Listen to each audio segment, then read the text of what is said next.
하나님 말씀 봅니다. 마태복음 1장 23절 말씀입니다.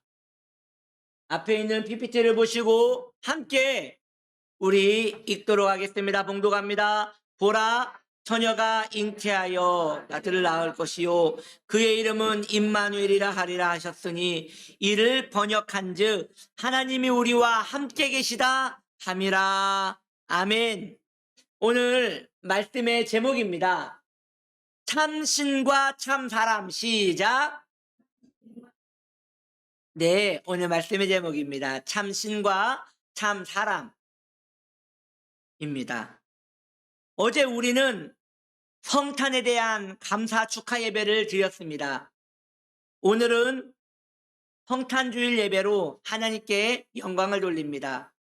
오늘 본문은 처녀가 잉태하여 아들을 낳았다. 처녀가 잉태하여 아들을 낳았다라고 증거하고 있습니다. 처녀가 잉태하였다라는 이 놀라운 상황은 우리로 두 가지를 생각하게 합니다. 그 첫 번째는 그 처녀는 우리가 잘 알다시피 누구예요? 마리아. 예. 마리아. 여러분 죄송합니다. 제가 갑자기 떠오르는 생각이 있어서 예전에 우리 신학교에서 그 어느 할머니가 있었는데 그 할머니의 별명이 그 신학교에서 그 막달라 마리아였습니다. 왜 그러냐면 보는 사람들마다 하도 돈을 달라고 하셔가지고 죄송합니다. 네. 그랬습니다. 이 마리아와 저 마리아는 다르지만 여튼 이 처녀는 마리아이고 마리아는 사람입니다. 그의 몸에서 아기로 태어났다는 것은 그 아기가 사람임을 말하는 것이죠. 우리 주 예수님은 마리아의 태 속에서 여느 아기와 똑같이 태어나셨습니다. 그러므로 우리 예수님은 참 사람으로 이 땅에 오신 것입니다. 둘째로 또 말씀드리고자 하는 것은 처녀가 아기를 낳았다 합니다. 그 아기는 처녀가 아기를 낳았기에 일반적인 상황이 아닌 것이죠. 우리 주 예수님은 동정녀의 몸에서 태어나셨습니다. 이건 인간에게 불가능한 일이지요. 우리 예수님은 일반 사람과 달리 남성을 통하지 않고 마리아에게서만 태어나셨습니다. 성령으로 잉태되신 우리 주님은 하나님으로서 이 땅에 오신 것입니다. 그러므로 우리 주님은 참 사람이십니다. 아멘. 그런데 우리 주님은 또 참 하나님이십니다. 이것이 우리의 믿음이고 신앙 고백이어야 하는 것이죠. 저는 오늘 우리 주님께서 우리에게 왜 참 사람으로 오셔야 했는가, 그리고 왜 참 하나님으로 오셔야 했는가, 그 이유와 목적에 대하여 말씀을 드리고자 합니다. 먼저 왜 우리 주님은 참 사람으로 오셔야 했습니까? 그 이유는 사람에게 처해진 죄의 형벌을 대속하시기 위함입니다.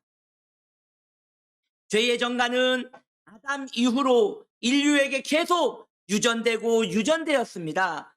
죄의 세력은 끈질기고 고약해서 아담만 멸망시킨 것이 아니라 그의 자손에 이어져서 유전된 것입니다.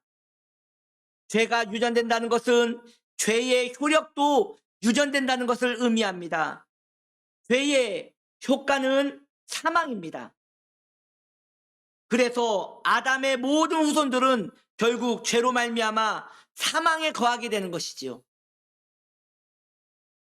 사람의 죄는 동물에게는 유전되지 않습니다. 물론 구약에서는 인간이 자신의 죄를 짐승에게 안수하여서 그 죄를 전가시키기도 하였습니다. 그러나 그것은 일시적인 것이었고 그 효력은 얼마 가지 못하여 단일한 효과로 끝났습니다. 동물은 한계가 있는 것이지요. 그래서 우리 주님이 이 땅에 동물이 아닌 사람으로 오신 것입니다. 사람의 죄를 유전받아 그 죄를 소멸시키기 위하여 사람으로 오실 수밖에 없었던 것이지요. 그래서 우리 주님은 인간과 똑같이 피를 가지시고 살을 가지시고 뼈를 가지신 사람으로 이 땅에 오신 것입니다. 저는 방금까지 우리 예수님이 왜 사람으로 오셨는지에 대하여 말씀드렸습니다. 이번에는 왜 우리 주님께서 하나님으로 오셨어야 했는가에 대하여 말씀드리고자 합니다. 우리 예수님께서는 이 땅에 왜 하나님으로 오셔야 했는가? 그것은 죄가 없는 존재가 이 땅에 오셔야 했기 때문입니다. 모든 인간은 죄가 있습니다. 로마서 3장 10절은 증거합니다. 의인은 없나니 하나도 없느니라. 의인은 없나니 하나도 없느니라. 매우 중요한 말씀입니다. 같이 한번 해볼까요? 의인 없나니 하나도 없느니라.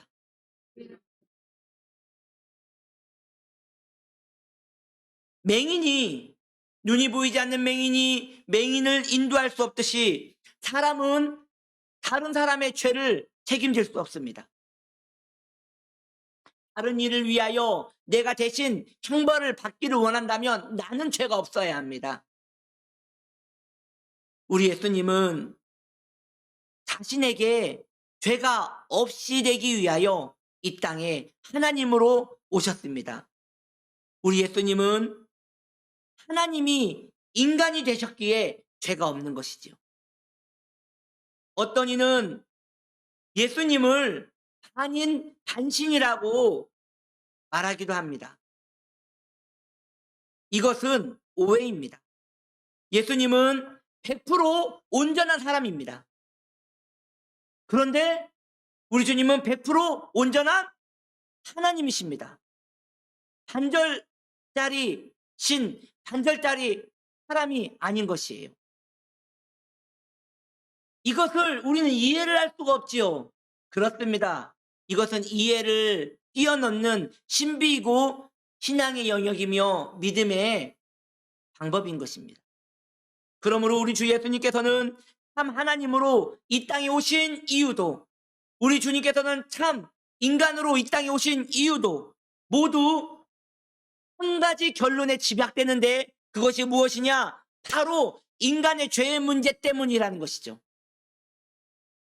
그렇다면 여기서 좀 더 나아갑시다. 도대체 인간의 죄의 문제가 무엇이길래 우리 주님이 이 땅에 인간으로 오셔야 하고 하나님으로 오셔야 하고 이렇게 복잡한 과정을 행하셔야 했는가이지요. 도대체 이 죄의 문제가 무엇 때문에 우리 주님을 이렇게 고달프게 만든단 말입니까?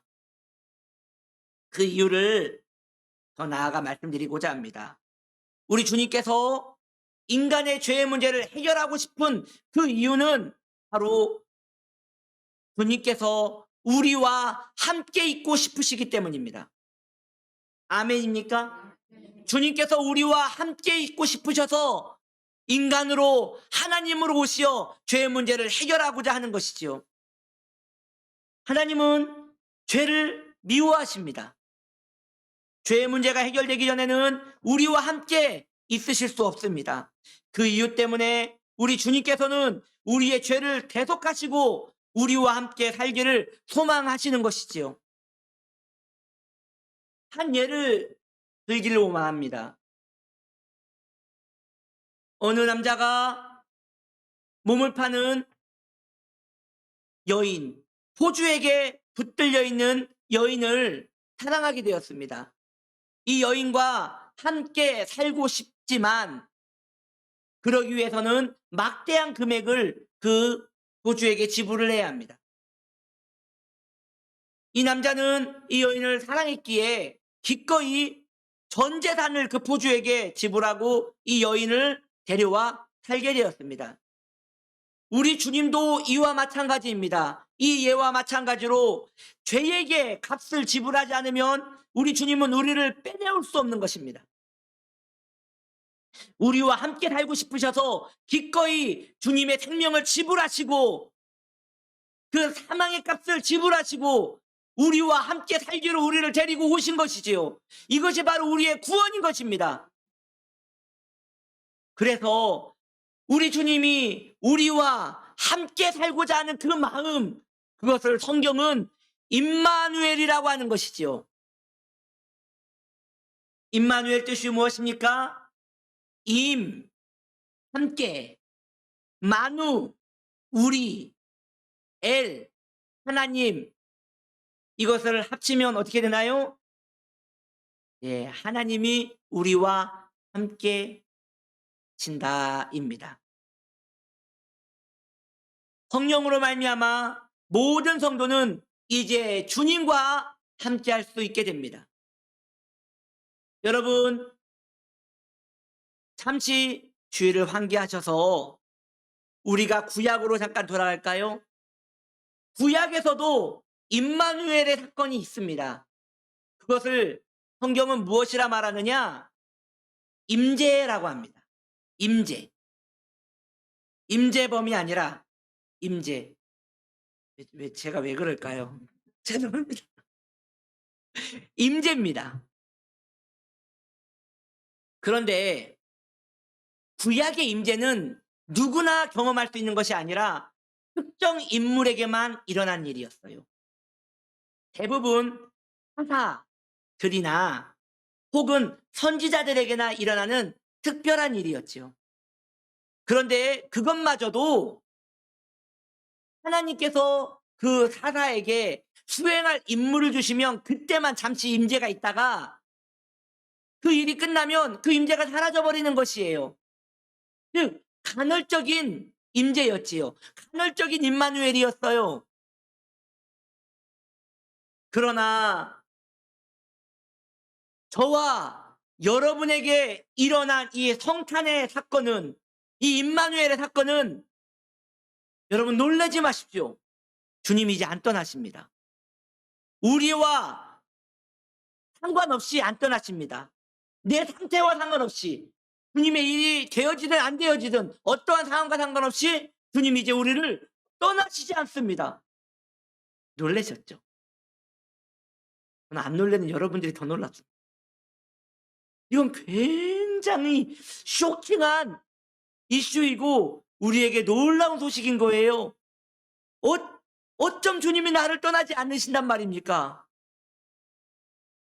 어느 정도로 안 떠나시느냐? 이제 저와 여러분은 언젠가는 호흡이 멈출 것입니다. 죽는다는 것이죠. 그러면 주님이 떠나셔야 하잖아요. 아니요. 내 영혼과 그때도 함께 계셔서 내 영혼을, 우리의 영혼을 천국으로 인도하실 것이고 천국에서는 진정 우리와 영원히 함께 지내실 것입니다. 그러니까 여러분들이 지금 주님을 만났다면, 그 임마누엘 주님을 만났다면 이제 헤어지지 않는다는 것이에요. 너무 감사한 것이죠. 너무 고마운 것이죠. 할렐루야.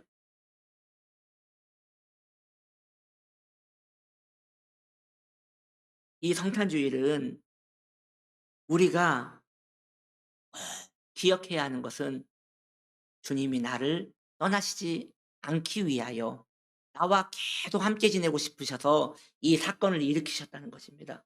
그래서 성탄은 사랑이에요. 임마누엘은 사랑이에요. 너무 감사한 주님의 은총인 것이지요. 구약의 소수의 사람만 간헐적으로 경험했던 그 임재의 사건은 임마누엘을 만난 모든 이에게는 영원한 특혜가 되는 것입니다. 저희 집은 너무 고양이나 개를 키우고 싶어 해요. 저도 좋아하고 애들도 너무 좋아해서. 근데 아내가 못 키우게 해서 못 키우거든요. 근데 아내가 그걸 왜 안 키우려고 하냐면 그렇게 헤어지는 게 너무 괴롭대요. 왜냐하면 동물의 수명은 인간의 수명보다 훨씬 짧잖아요. 길어야 15년이잖아요. 그러면 그걸 이렇게 보내는 마음이 너무 괴롭다는 것이죠. 어 그 임마누엘의 마음인 것 같습니다. 우리 주님이 우리와 함께 계시는데 영원께서 한정적인 인간의 생명에 들어오신 거거든요. 그때부터 헤어지지 않습니다. 이별이 없습니다. 죄 사함을 받았습니다. 죄 사함을 받았다는 것은 영원한 동행이 시작되었다는 것입니다. 이 놀라운 복을 저와 여러분이 받았습니다. 2021년 많은 일이 있었지요. 이 코로나 상황에서 정말 많은 일이 있었지요. 주님이 함께 하셨습니다. 2022년 무엇이 다가올지 모르지요. 주님이 함께 하실 것입니다. 이 놀라운 축복이 저와 여러분에게 함께 있으므로 우리는 기뻐할 수밖에 없는 것이지요. 주님을 찬양합시다. 할렐루야. 우리 박수 한번 칠까요? 주님 감사합니다. 우리 같이 기도하겠습니다. 함께 기도하기를 원하는데요. 주님, 내 안에 이 임마누엘의 축복이 함께 있어서 이 한 주간도 주님과 동행할 수 있도록 우리를 붙들어 달라고 기도하였으면 좋겠습니다. 제가 잠시 기도합니다. 하나님, 우리에게 은혜를 허락하여 주시어서 임마누엘의 축복을 주옵소서, 은택을 도하여 주옵소서. 예수님의 이름으로 기도했습니다.